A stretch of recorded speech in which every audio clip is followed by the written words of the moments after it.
धन धन सतगुरु।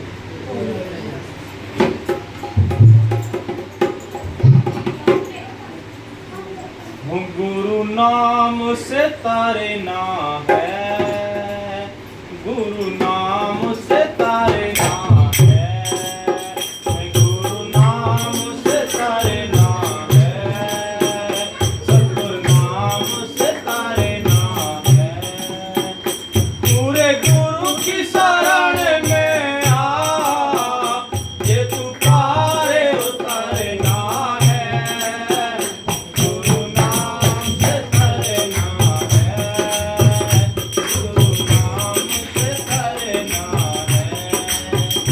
पूरे गुरु की शरण में आ, ये तू तारे उतारे ना है, गुरु नाम से तारे ना है, गुरु नाम से तारे ना है।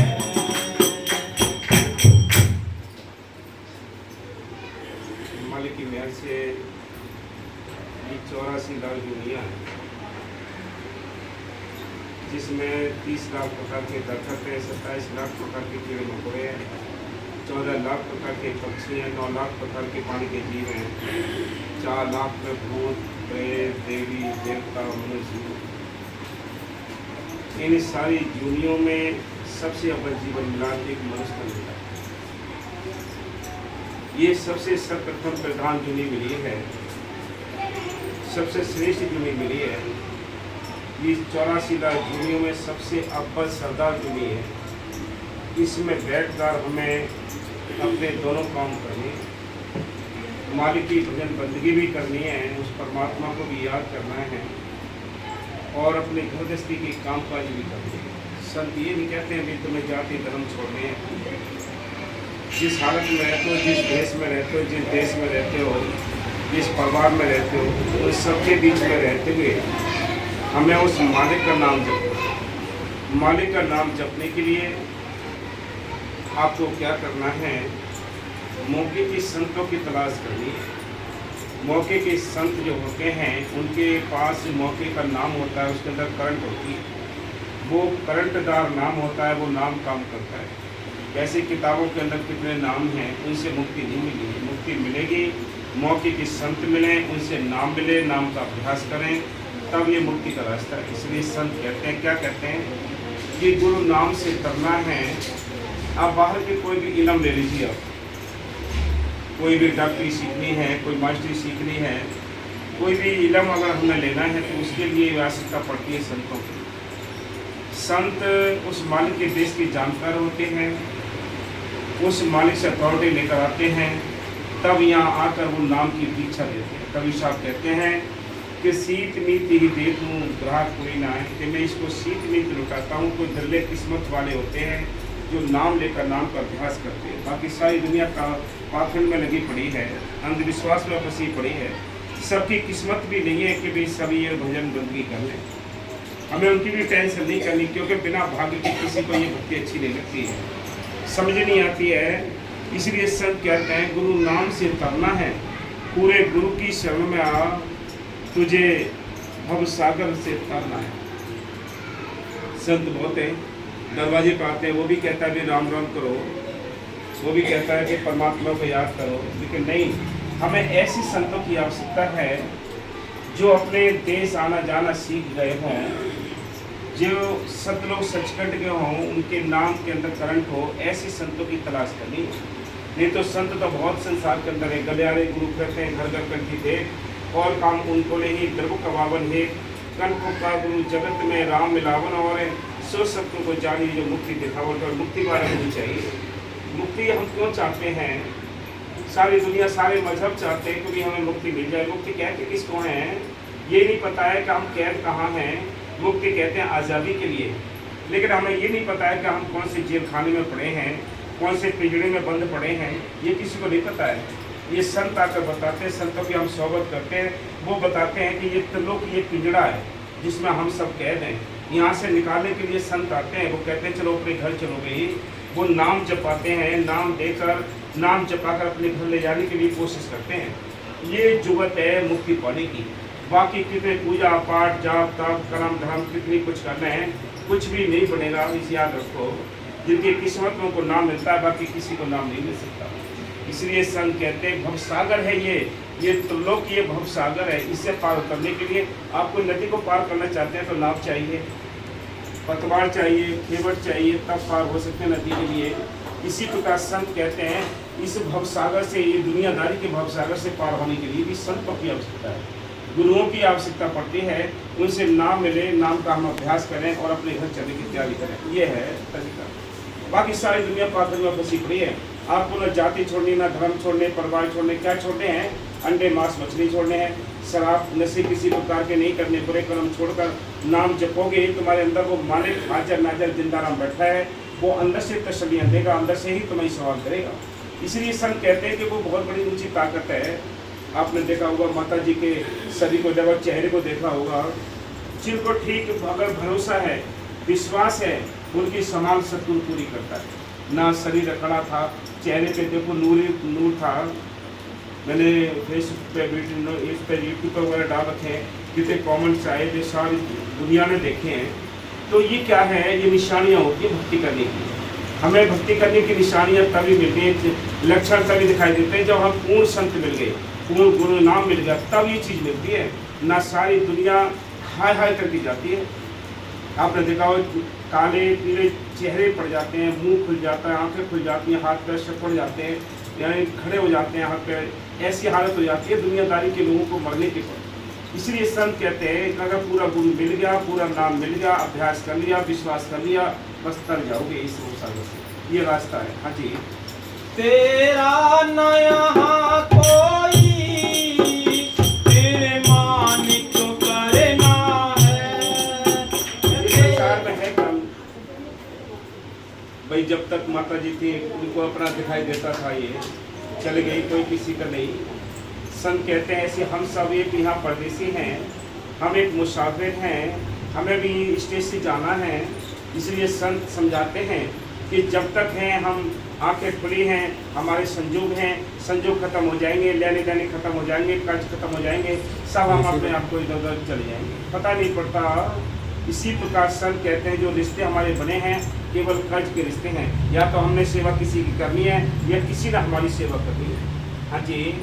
तेरा न यहाँ कोई तेरे मानिक करना है, इन झूठे नातों में क्या फंस कर करना है, इन झूठे नातों में क्या फंस कर करना है।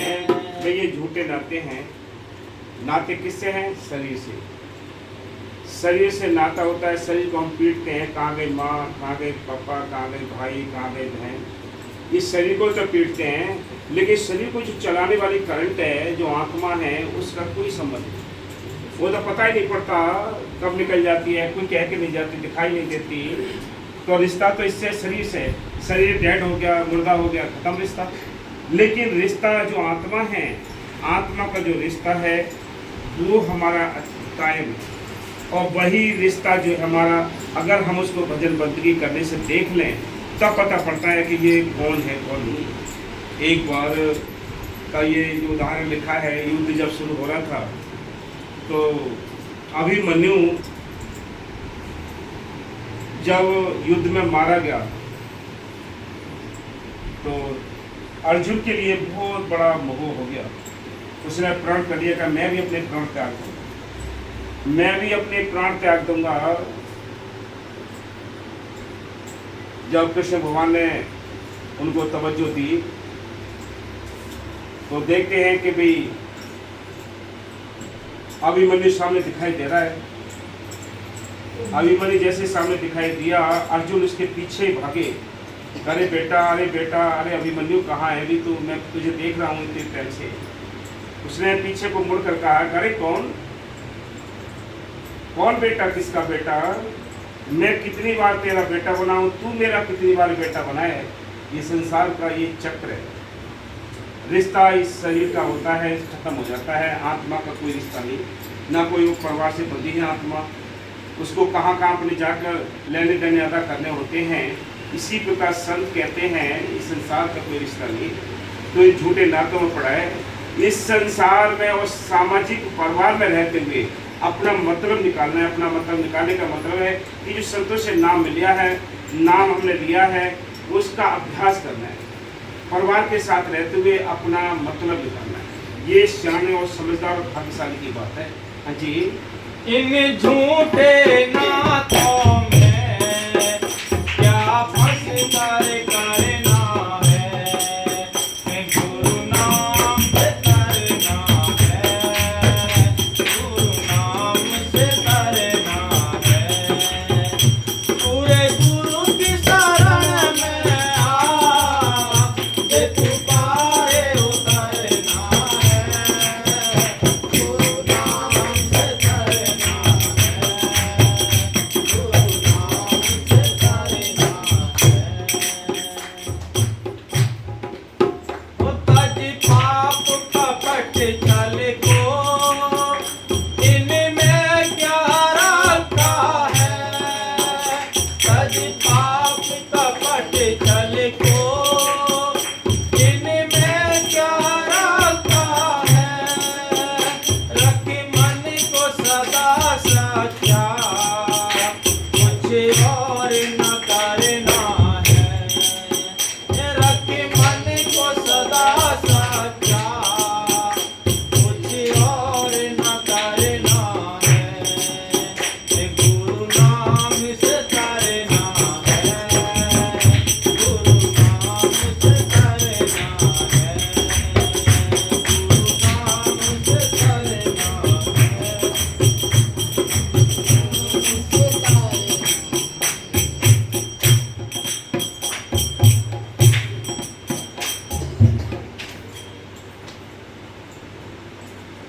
संत शरण में आए हुए जीवों की मृत्यु के समय संभाल। देखो इस संतों ने क्या लिखा है कि जो संतों के चितायु जीव होते हैं, जिनको नाम की दीक्षा मिली होती है, उनकी कैसी संभाल होती है।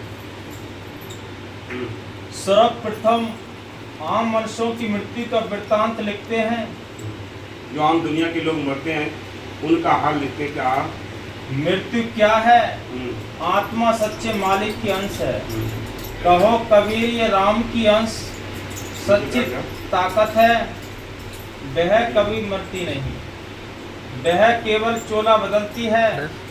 मृत्यु को फारसी भाषा में इंतकाल करना कहते हैं, जिसका मतलब है तब्दील होना। तब्दील होना यानी मृत्यु का मतलब है तब्दील होना। जैसे फटे पुराने कपड़े होने पर हम फेंक देते हैं, इसी प्रकार ये शरीर भी एक कपड़े के समान है। आत्मा कभी खत्म नहीं होती, न मरती है, न जलती है, न कटती है, न दबती है। वो अमर है, लेकिन शरीर अमर नहीं। शरीर कपड़े के समान है, इसको चेंज कर देते हैं। हाँ जी। जिसका मतलब है तब्दील होना। हाँ जी। अर्थात एक अवस्था से दूसरी अवस्था में बदल जाना, या यूं कहिए कि एक चोले से निकलकर किसी दूसरे चोले में प्रवेश कर जाना। यह चोला या शरीर एक किराए का मकान है। ये किराए का मकान है और किराए का नहीं भी है और अपना है तब भी छोड़ के जाना। ये शरीर भी एक किराए का मकान है। हाँ जी। जो आत्मा को जीवन व्यतीत करने के लिए मिलता है, इसमें आत्मा अपने प्रारब्ध कर्मों का भुगतान करती है। ये प्रारब्ध कर्मों का भुगतान करती है। इसमें बैठकर आत्मा के साथ 3 प्रकार के कर्म होते हैं। एक प्रारब्ध कर्म जो साथ लेकर आते हैं, एक क्रियामान कर्म जो हम मौके पर करते हैं, एक संचित कर्म है जो काल धर्मराज रिजर्व कोटा बना कर रखता है। वो क्रम बाई क्रम निकाल के हमें देता है, उनको हमें काटना पड़ता है। प्रारब्ध हमारी भजन स्मरण सेवा से कट जाती है। क्रियामान कर्म पर संत रोक लगा देते हैं, बड़े कर्म नहीं करने हैं। आगे जो रिजर्व कोटे में रखते हुए मोटे मोटे कर्म हैं, उनको भी संत अपनी दया से और अभ्यास करने से कट जाते हैं। तब जीव साफ होकर अपने घर जाता है। ये तरीका है। हाँ जी। इसमें आत्मा अपने प्रारब्ध कर्मों का भुगतान करती है। हाँ जी। और नए कर्म करके उनके बंधनों में फंसती रहती है, और फिर उनके भुगतान करने के लिए नई नई जगह व नए नए मकान बदलती रहती है। नए नए मकान बदलती है, यानी ये शरीर नए नए जाना है। कुत्ते बिल्ली सुअर गधा कीड़े मकोड़े सारी दुनिया भोगी है हमने। भाई 30 लाख प्रकार के दरख्त, 27 लाख प्रकार के कीड़े मकोड़े, 14 लाख प्रकार के पक्षी, 9 लाख प्रकार के पानी के जीव, 4 लाख में भूत प्रेत देवी देवता मनुष्य, सारी दुनिया भोगी है। तब कहीं जाकर ये मनुष्य जीवन मिला है। इस मनुष्य जीवन में बैठकर भी हमने भजन नहीं किया, उस सतगुरु के लिए उस सत्य ताकत को नहीं जाना, नहीं पहचाना और नहीं उसका भजन किया, तो आगे गधा घोड़े बनकर कैसे भजन करेंगे? फिर तो और दुनिया मिलेंगी, गंदी से गंदी दुनिया मिलेंगी हमें। हाँ जी, इस प्रकार से आवागमन का चक्कर चलता रहता है। जम जम मरे मरे फिर जमे, बहुत सजाएं पाया। बहुत सजाएं मिलती हैं, ऐसी सजाएं मिलती हैं, मरते समय बुरा हाल हो जाता है दुनियादारी के लोगों का, कि जैसे कांटे वाली झाड़ी खुदा के रास्ते डालकर मुंह के रास्ते निकाली जाती है, इतना तकलीफ होती है। एक बिच्छू काट ले कितनी तकलीफ होती है, अगर 1000 बिच्छू इस शरीर को काटे तो कितनी तकलीफ होगी, इतनी मरते समय तकलीफ होती है।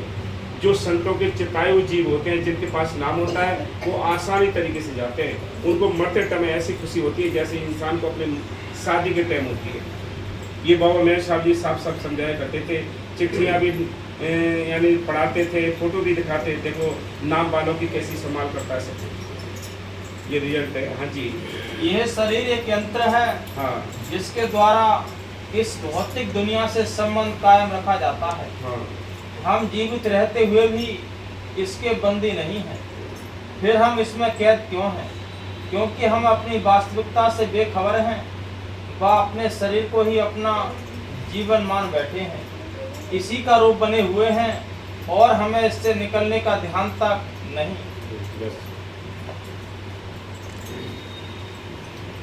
ओ गुरु नाम से तारे ना है, गुरु नाम से तारे ना है, पूरे गुरु की शरण में आ, ये तू पारे उतारे ना है, गुरु नाम से तारे ना है, गुरु नाम से तारे ना है।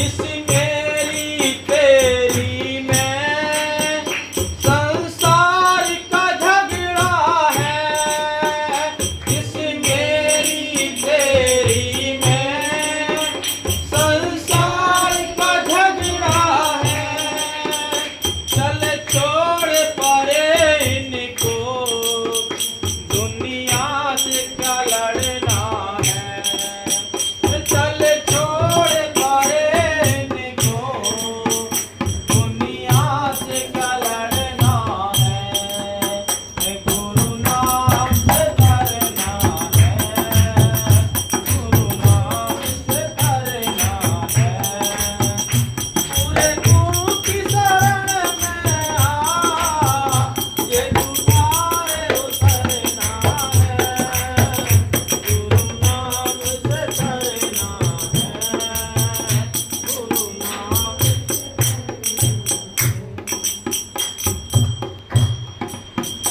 जिन सतगुरु को पाया उन सब कुछ पाया है। देखो, सतगुरु किसी इंसान का नाम नहीं। सतगुरु सत्य ताकत को कहते हैं, जो सारी सत्ता को चला रहा है, जिसने खंड ब्रह्मांड बनाए हैं, देवी देवता बनाए हैं, सारी दुनिया को चला रहा है, वो आप अपने जगह मस्त बैठा है। लेकिन संत कहते हैं उसी की करंट है जो सारी दुनिया में रमी हुई है, हमारे अंदर भी वो बैठा है, लेकिन हमें दिखाई नहीं देता। दिखाई तब देगा जब हमें मौके के संत मिले, मीडिएटर मिले, माध्यम मिले, तब वो दिखाई देगा। इसलिए संत कहते हैं सतगुरु को इंसान का नाम नहीं, सतगुरु सत्य ताकत को कहते हैं, वो सत्ता है जो सारी दुनिया को चला रही है। हाँ जी, जिन सतगुरु को पाया